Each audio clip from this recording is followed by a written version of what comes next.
Hey y'all, Kay here with Big Dreams Designs.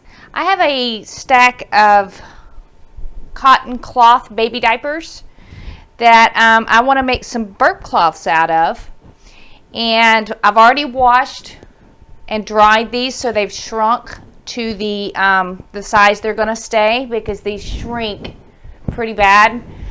What I'm going to do is I'm going to create a strip of fabric. This is actually going to be a flannel type of fabric. Here's a couple of them here. I'm going to create strips, and I'm going to actually just sew the strips on here, and I want to do all of them in one hooping. And I wanted to show you how I go about working that out and placing it in the large jacket back hoop and do them all at one time. Okay, let's go over to our software now and let me show you how I go about proper placement. Okay, hey y'all, I'm over here in our Stitch Era Liberty software, and I wanted just to share with you real quick how I went about creating the design and digitizing each part of it. These images here are just a raster JPEG image. I purchased this set off of someone on Etsy. I would never suggest trying to sell any items that are copyrighted. These are strictly for personal use. The first thing I did was I created a placement stitch. It's just a typical running stitch pattern. I made this stitch length about a 7mm, just to strictly show placement of the fabric. And then at the machine, you would add a stop, be able to place your fabric over this rectangle section, and then the next step is to do another one to tack down that stitch. Because we are floating a larger piece of fabric, I did not want it to shift, so we're just gonna basting stitch, you could call it. And then I went through and I just digitized each design. You can see here that I did go ahead and let the machine trim between each letter. These are very small images.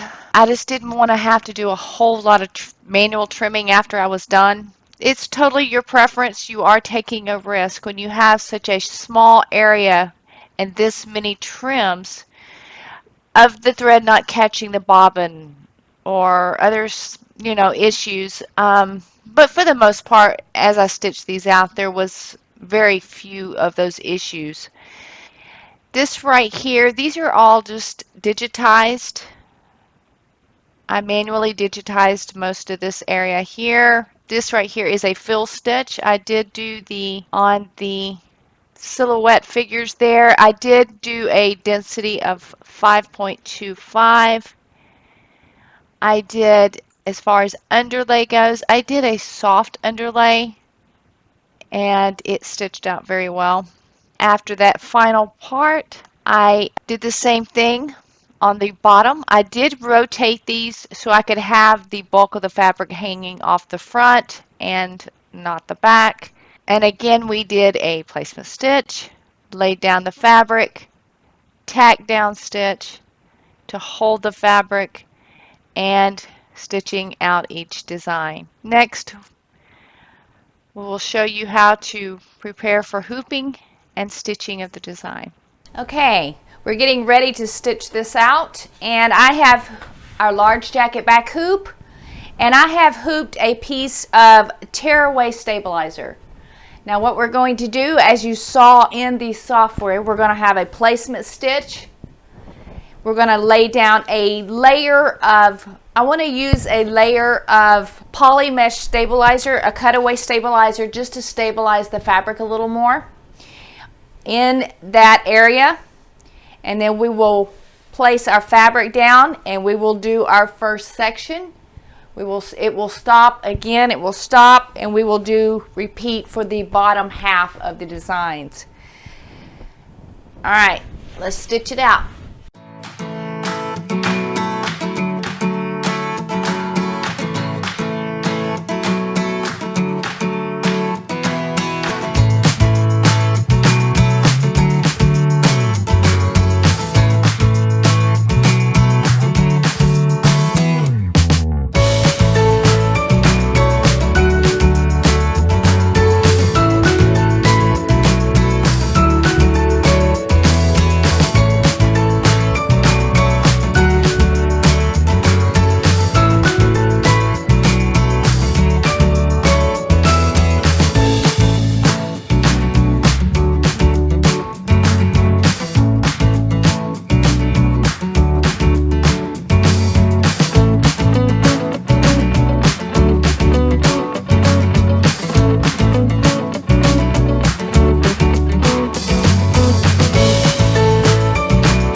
removed our designs from the hoop, and I'm going to, if you remember correctly, each design is exactly 3 inches wide.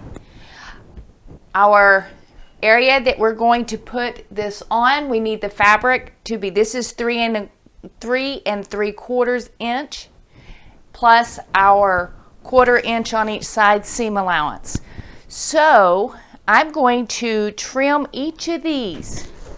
I'm going to add 3/4 of an inch on each side of the design and trim these out.